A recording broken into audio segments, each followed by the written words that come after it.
If you had told me a few years ago that a simple $22 device, something built with parts you can get at the hardware store, could keep your entire home running for months without using one drop of gasoline, no solar panels, and with zero need to ever swap or replace the battery, I would have said you're absolutely dreaming. But what if I told you today that's exactly what's happening? No sci-fi, no snake oil, no strange incantations, just the kind of breakthrough that's so obvious and cheap, the big players absolutely do not want you to know about it. It's not going to show up on a Super Bowl ad. In fact, this is the type of homegrown innovation that flies under the radar until one day, everyone asks why we were paying thousands for something a $22 DIY hack can do. And if you're thinking it's all hype, just listen to what happened when one average guy in the Midwest decided he was tired of power outages and he got building. But before we get deep into the nuts and bolts, make sure you hit that subscribe button so you never miss the real stories behind the headlines, the ones that don't sound flashy, but might just change how you think about your bills, your power, and your own little piece of the world. Now, why is this story worth your attention, really? Imagine the lights are out, not just for an hour, but for days, maybe weeks, after a winter storm knocks down your local grid, or a summer heat wave bakes the transformers to a halt. Most of us just hope to have a few flashlight batteries around.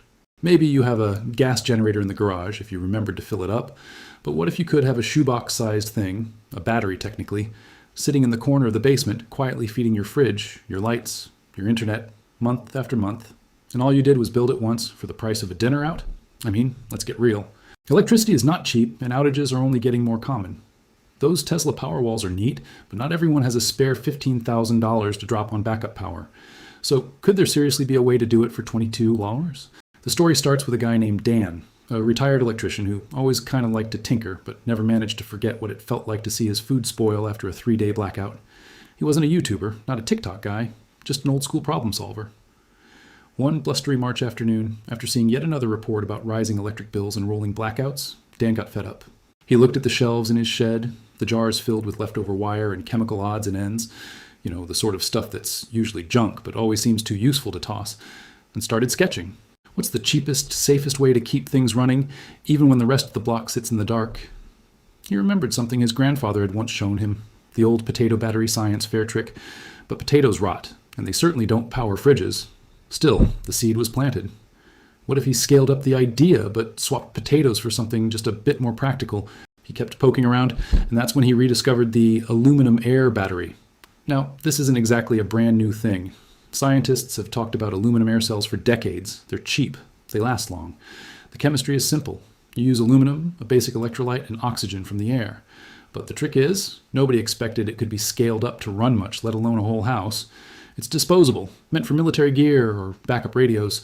But if you looked at it differently, maybe you could stretch it further. Aluminum is everywhere. It's the most abundant metal in the Earth's crust, and soda cans are practically free if you don't mind digging through the recycling. Combine it with some salt water, a couple of carbon rods he salvaged from dead batteries, and a few bits of hardware store copper wire, and suddenly Dan had his prototype. It definitely didn't look like much. In fact, the first one was built inside a plastic storage tub, the kind you use for winter sweaters. Dan drilled holes for the air to circulate, lined up sheets of repurposed aluminum, set the carbon rods as the cathode, and just like that, the first reaction started. It bubbled a bit.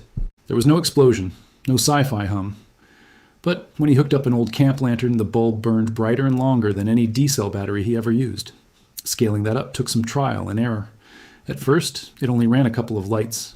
But as he refined the mix, adding baking soda to balance the electrolyte and spacing the aluminum sheets more efficiently, the storage box battery managed to keep his chest freezer and Wi-Fi running day after day. The cost for parts? He counted it up. Just under $22 since he reused so much, and he could have gotten it even cheaper with a little more scrounging. Still, there's one big mystery here. How can a disposable battery, something not meant to be recharged, keep working for months without any swap or refuel? It all comes down to how slowly the aluminum reacts. In Dan's design, only a tiny bit of surface area is exposed at a time, so the chemical reaction inside drips out power like a slow, steady trickle. There is no need to dump in gasoline, no lithium, no swapping in fresh cells every day. The electrolyte mix is mild enough that evaporation or contamination isn't a huge worry. Plus, a splash of distilled water brings it right back to life. As long as you don't short it out, the setup quietly keeps feeding out low and steady DC power. And when one part finally wears out, replacing it costs pennies.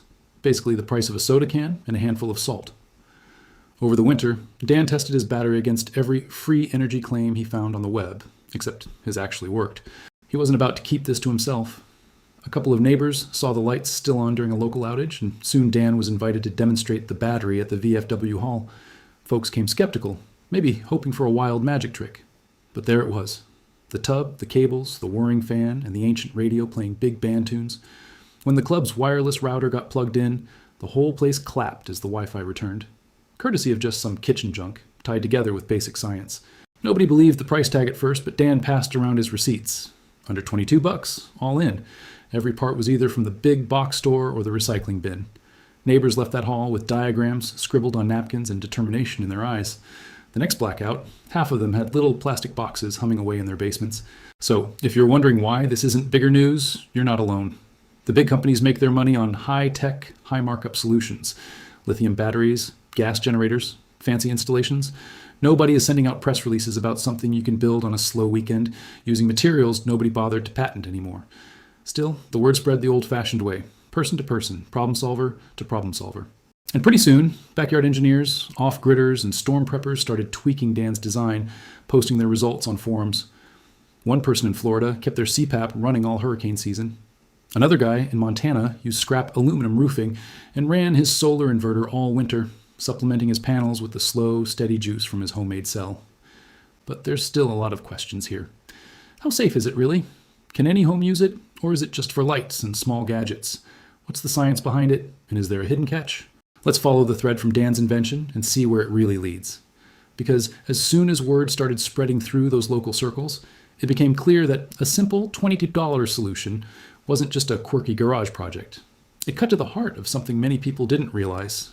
Much of our so-called modern technology is actually just clever arrangements of old-school science, scaled up, complicated, and expensive more for profit's sake than out of necessity. The aluminum air battery was hardly new, but nobody had ever tried to stretch it out for household use. Not because it couldn't be done, but because it never lined up with the economics of the power companies and battery manufacturers. In reality, the concept is beautiful in its simplicity. Aluminum provides the electrons, air provides the oxygen, and the mild saltwater solution acts as the medium for the reaction. Now, when neighbors kept coming back to Dan with questions, his first concern was always safety. After all, mixing water, metal, and electricity isn't something to do lightly. But, as it turns out, the homemade aluminum air combo, when built in a stable plastic or glass container, is far safer than most people expect. No fire risk from flammable fuel, no risk of lithium battery runaway. And the electrolyte, a saltwater and baking soda slurry, is about as dangerous as dishwater. The only thing you might have to watch out for is the slow, gentle buildup of hydrogen if the battery is scaled way up in a sealed environment. But a few ventilation holes solve that. In fact, the safety here is a big part of why the idea started catching on not only in Danstown, but in similar communities, dealing with routine blackouts, harsh storms, or simply frustrated by the rising cost of staying plugged in. As Dan kept improving his setup, he noticed a curious effect. The battery's output didn't fall off a cliff the way normal batteries do. Instead, it stayed steady for weeks, then months, only gradually declining as the aluminum was converted into harmless aluminum hydroxide sludge. No toxic fumes, no heavy metals leaking into groundwater. When you want to restore the battery, you rinse it, replace the spent aluminum, and pour in fresh salt water. The cost for each refill is pennies, and leftover aluminum hydroxide is actually useful as a safe deodorizer for trash bins or added into garden soil. This wasn't just cheap, it was sustainable, foolproof, and as user-friendly as backup power could get. What's even more interesting is what happened when other tinkerers put the design through the ringer. See, a lot of people assumed Dan's battery was only good for LED lights or charging a phone, but after some basic tweaks, like adding a simple inverter, folks were running old laptops, countertop appliances, mini fridges, and even a small window AC unit. In the Midwest, where hard freezes make losing power a serious concern, a few families reported running small cube heaters on their DIY battery arrays. No, you won't heat the whole house or run a full-blown entertainment center, but the essential circuits? They stayed on, quietly and reliably, while more expensive setups sat idle, waiting for sun or fuel. Curiosity really ramped up when people began stacking these batteries in parallel, increasing the total watt-hour capacity. All of a sudden, what started as a quirky experiment became a modular backup system, each $22 tub adding a little more juice to the stack. As for maintenance, reports came in from families who didn't touch theirs for 3, 4, sometimes even 5 months, except to top up the water now and then. One retired couple emailed Dan that they never lost their food during the last ice storm. A young family of 5 cooked, worked from home, and kept the lights on through rolling outages all summer, using nothing fancier than 3 basement batteries and some careful circuit management. Now, naturally, a few skeptics wanted to poke holes in the story. People wondered about real-world limits, voltage, amperage, and whether this could really substitute for a professionally installed backup setup. An electrical engineer in Texas took the basic design, logged everything on a spreadsheet, and posted the results. These batteries didn't win any beauty contests, but they delivered a solid 1.5 to 2 volts per cell, just like theory said, and if you chained up enough cells, you match the desired voltage for more demanding devices. The crucial point is current, and that depends on surface area. Build big enough, which just means more strips of salvaged aluminum, and you've got the amps for things like sump pumps, rotors, even short bursts to start up something with a motor.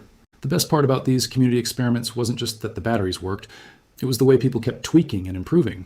Someone figured out they could shape the aluminum strips in a zigzag, giving more surface area in a small tub. Others learned to use rainwater or slightly salty well water when making the electrolyte, saving even more on costs when every penny counts. Someone posted blueprints for a kid-safe battery using food-grade containers and low-power LED strips for emergency nightlights, and parents reported using them as science projects, teaching kids about chemistry, electricity, and resilience without spending more than an afternoon's allowance.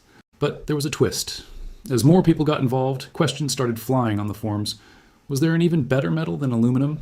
Could this chemistry be adapted to store solar power or work with wind setups? A few groups of amateur engineers experimented with magnesium strips as the anode. Magnesium is more reactive than aluminum, so it gives off more energy per gram, but it's harder to find in bulk scrap. Still, the experiments showed promise, and a new community of DIY battery hackers was born. People from as far away as India and parts of rural Africa chimed in, sharing pictures of homemade batteries running radios, phone chargers, even small irrigation pumps, all based on the same $22 blueprint. If you're sitting there wondering about the economics, does a DIY battery stack really make a dent in the monthly bill? The answer is not a simple yes or no, but the number surprised most folks. On average, a single $22 battery could power 100 to 150 watt-hours per day, sometimes more depending on the design.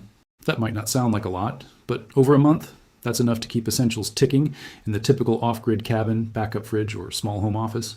Stack up 4 or 5, and you're covering the basics for a family in an outage, for less than the cost of a fancy dinner out. Critically, none of this is meant to fully replace grid power.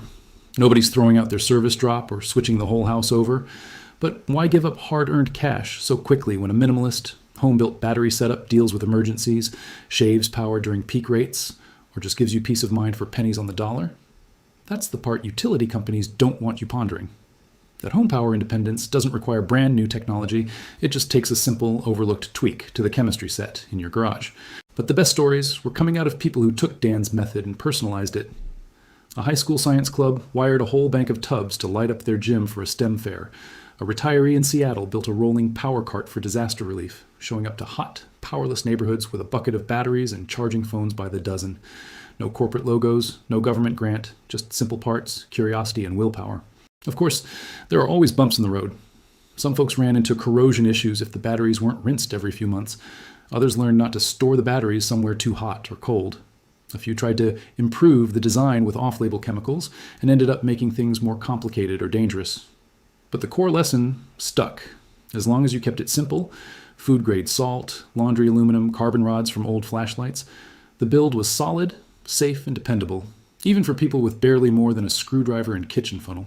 So, where does this leave us when it comes to the future of cheap, renewable, and easy backup power? The big questions are still on the table.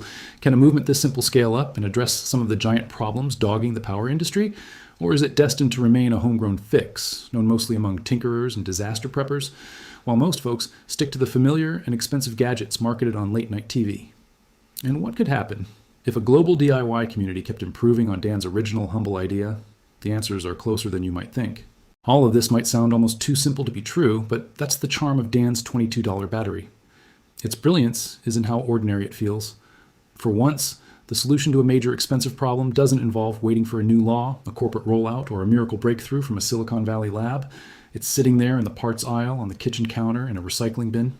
The beauty is that almost anyone, anywhere, with the right sense of curiosity and a streak of stubbornness, can build it.